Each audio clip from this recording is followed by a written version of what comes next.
দিনাজপুরের হাকিমপুরে নির্মাণের 4 দিনেই উঠে যাচ্ছে সড়কের কার্পেটিং। গাইডওয়াল না থাকায় রয়েছে ভেঙে পড়ার ঝুঁকি। 2 কিলোমিটার সড়কে নিম্নমানের সামগ্রী ব্যবহারের অভিযোগ স্থানীয়দের। তবে অভিযোগ অস্বীকার করে ঠিকাদারের দাবি, অতিরিক্ত গরমে পিচ গলে যাচ্ছে। বান্ডেল থাকলে প্রতি সেনমানিতে টাকা বাঁচবে। বিকাশ সেনমানি বান্ডেল কিনে জিতুন প্রতি লেনদেনে। গ্রামীণ অবকাঠামো উন্নয়ন প্রকল্পের আওতায় দিনাজপুরের হাকিমপুরে প্রায় 2 কিলোমিটার সড়ক নির্মাণ করছে এলজিইডি কর্তৃপক্ষ। নির্মাণে ব্যয় ধরা হয়েছে 2,08,14,000 টাকা। 4 দিনের মাথায় সড়কের বিভিন্ন স্থানে উঠে যাচ্ছে কার্পেটিং। নির্মাণে নিম্নমানের সামগ্রী ব্যবহারের অভিযোগ স্থানীয়দের।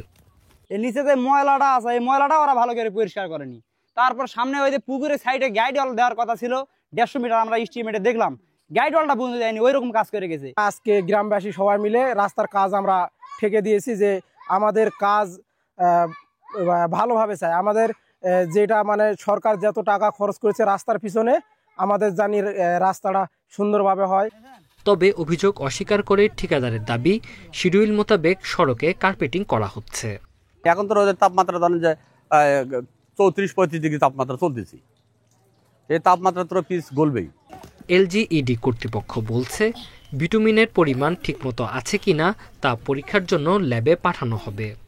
বিটুমিন ঠিকমতো পরিমাণ মতো আছে কিনা এটা করতে গেলে এটা ল্যাবরেটরি টেস্ট করতে হবে। তো আমার উপরে আমার অথরিটি আছে, তো তাকে আমার কাজটা হওয়ার পর কমপ্লিট বুঝাই দেওয়ার পর তারা ল্যাবরেটরি টেস্ট করে বুঝাই নিয়ে তারপরে পেমেন্ট হবে। আমার এখান থেকে কোনো পেমেন্ট হবে না, সে তো কেবল ইনিশিয়েট কাজটা কেবল শুরু করছে।